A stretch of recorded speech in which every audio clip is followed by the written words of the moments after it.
Okay, whenever you're ready.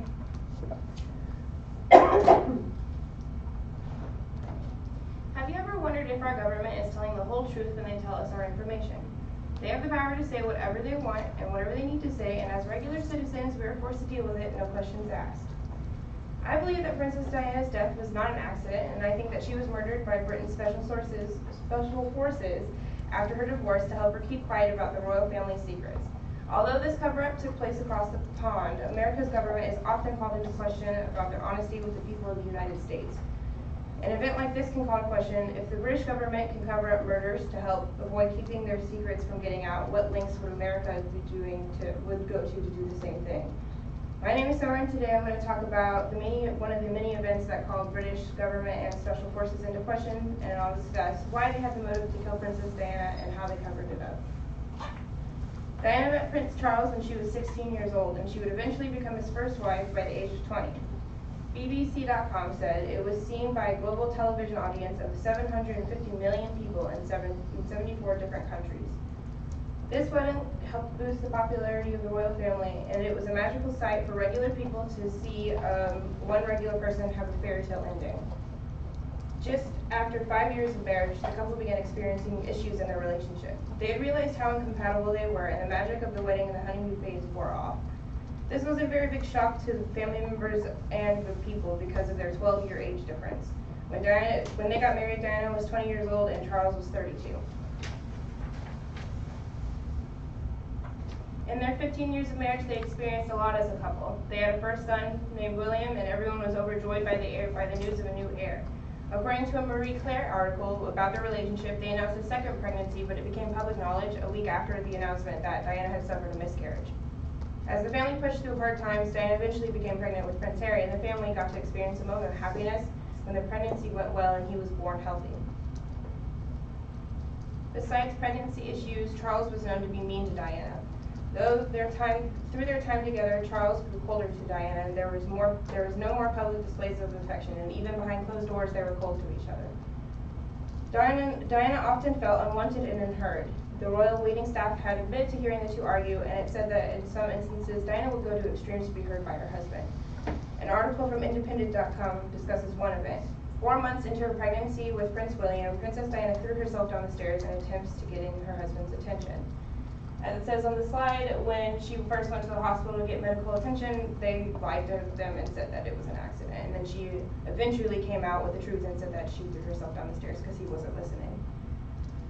This was one of many possible occurrences that happened in their home. Charles would also make comments about the princess's weight, and that struck a battle with bulimia that she kept secret from the public for years. An article on Reader's Digest that discussed her autobiography quoted Diana saying, "Charles put his hand around my waist and sighed," he said. A bit chubby here, are we? It triggered something in me. All while things seemed to be falling apart from the inside, it was really an outside force that would bring their marriage to an end. By 1994, Charles had admitted to having an affair with a close family friend. Camilla Bowles had been in a relationship with Charles before he went off to war, and they split up, and then he eventually met Diana and her family. Diana had always had a suspicion of Charles being unfaithful, but when it was finally confirmed, in Diana's opinion, everything was over. However, separation at the royal level is not only frowned upon, but a lengthy process. They continued to work together while being separated and cater to their duties despite the pain it caused them. Once the couple was officially divorced in 1996, they continued with their lives and tried to share time with their kids equally. There was no doubt that Diana had felt resentful towards Charles. He was the reason their marriage fell apart. She had moved on in the months before the new year, and at the time had a happy relationship with the royals' writing instructor. Although she was happy with her then boyfriend, she still felt the burn of the truth that Charles had finally admitted 2 years earlier. Diana's suspicions had been confirmed. He had been sleeping with Camilla and had been through their entire marriage. Camilla was a friend, or at least used to be a friend, to Diana up until that point, and she had been suspicious it was her since the night before their royal wedding. An article from the Sun.com recalls the event by saying, "He was heard breaking down to someone on the phone, and then he said her name. Camilla, please don't marry him." He was begging Camilla not to marry her then fiance so they could be together. The night before his wedding. The affair still stung Diana, and she had so much inside knowledge. Some reporters would be willing to pay a lot of money just to possibly hear the drama from an inside perspective. There was so much Diana could talk about. The question that Special Forces wanted to know is if she would actually take the money. Special Forces had concern of her and how she may take her anger out on Charles. What could she possibly tell the public and embarrass the royal family? The reputation they have with their people was very important, and Diana was known as the people's princess, so they knew that people would tune in to listen to her, especially when Charles's affair became public knowledge. The people hurt for Diana. They were even more upset after her death because Charles promised that he would never remarry, except for he waited 5 years and then married Camilla. So the people were even more heartbroken because 1 year after their divorce, Diana had been reported to be hurt in a car accident that took place in an underpass in Paris. The car was severely demolished, and it was confirmed a couple hours later that she had died in surgery. Her partner at the time and the driver were killed as well. The accident took place 3 days after the anniversary of their divorce. It was shocking news that affected a lot of people, and even after her divorce and death, she was and still is referred to as the princess. Many aspects of the crash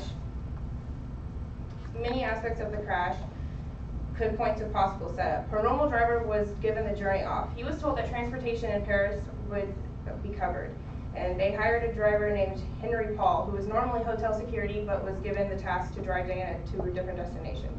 The night of the accident, it was found that his blood alcohol was well over the legal limit, so he was intoxicated and also happened to be driving faster than legal.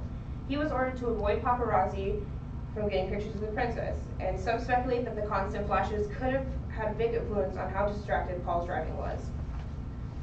The biggest aspect that got people's attention was the medical attention she received. She was at the scene of the accident with paramedics for 2 hours before being taken to a hospital that was less than 10 miles away from the crash site. Some blamed it on the French's style of dealing with trauma in the field, but today their protocol is different. Someone in Diana's condition would have been rushed to the hospital immediately in today's instances. There were brief legal hearings on the deaths, and Henry Paul was ultimately blamed for their deaths because he was exceeding the speed limit. There were many people who wanted to reopen the case and consider her accidental death a murder. However, none of them were picked up in higher courts due to the lack of evidence. No one has been charged for their death. I still believe that Special Forces arranged her death to silence her. I don't doubt that governments and community leaders around the world lie to their people or followers to either protect them or attempt to shelter them or to remain in a higher place. The most interesting part is that we'll never know the truth for sure. Now you're more informed on the idea of government secrets and what lengths they could go to in order to keep their secrets. What do you think? Was Diana murdered? What else could the government lie about? Thank you for listening.